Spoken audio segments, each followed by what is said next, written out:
எல்லாருக்கும் வணக்கம். ஒரு சின்ன கேப்புக்கு பிறகு உங்ககிட்ட வீடியோவில் பேசுகிறேன். கடைசியாக டீலிமிட்டேஷன் பற்றி பேசியிருந்தேன்.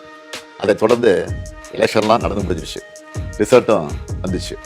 ரிசல்ட்டுக்கு பிறகு என்னவெல்லாம் நடந்துச்சு, என்ன நடக்குது எல்லாத்தையும் பார்த்துக்கிட்டு தான் இருக்கோம். 2 வாரமாக எல்லா வீடுகள்லையும் நியூஸ் சேனல் தான் ஓடிட்டே இருக்கு. அந்த அளவுக்கு பரபரப்புக்கு பஞ்சமில்லாமல் போகுது.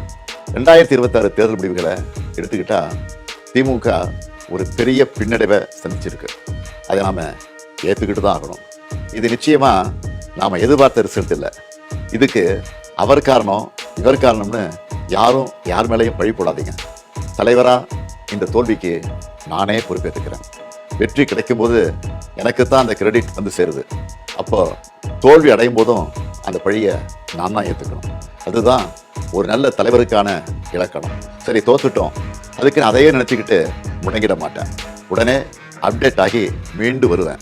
நம்ம எல்லாருமே அப்படி தான் வரணும். அதுக்கு உங்களோட ஆலோசனைகள், பரிந்துரைகள், ஐடியாக்கள் எனக்கு வேணும்.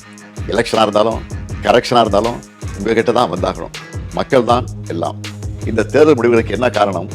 திமுக இன்னும் எப்படியெல்லாம் உங்களுக்காக உழைக்கணும்னு நீங்கள் நினைக்கிறீங்கன்னு சொல்லுங்கள். உங்களோட கருத்துக்களை ஓப்பனாக சொல்லுங்கள். அதுக்காகத்தான் இந்த உடன்பிறப்பின் குரல் வெப்சைட். இதில் உங்கள் கருத்துக்களை பதிவிடுறது ரொம்ப சிம்பிள். உங்கள் வாய்ஸ்லேயே பேசி கருத்துக்களை சொன்னீங்கன்னா அதுவே டைப் ஆகிடும். நேரடியாக நீங்களே டைப் பண்ணியும் சொல்லலாம். இல்லைன்னா நீங்கள் பேப்பரில் எழுதி அந்த ஃபோட்டோவை அப்லோட் பண்ணலாம், டாக்குமெண்ட்டாக அனுப்பலாம். உங்கள் கருத்துக்கள் எனக்கு வந்து சேர்ந்துடும். அதையெல்லாம் படித்து பரிசீலித்து நம்ம அடுத்த கட்ட நடவடிக்கையை வடிவமைக்க போகிறேன். நம்மளோட அணுகுமுறை, சிந்தனை, செயல்பாடு எல்லாத்தையும் மாற்றி ஆகணும். காலத்துக்கு ஏற்ற மாதிரி எவால்வ் ஆகித்தான் ஆகணும். உங்கள் கருத்துக்கள் அடிப்படையில் டிஎம்கே 2.0 வரும்.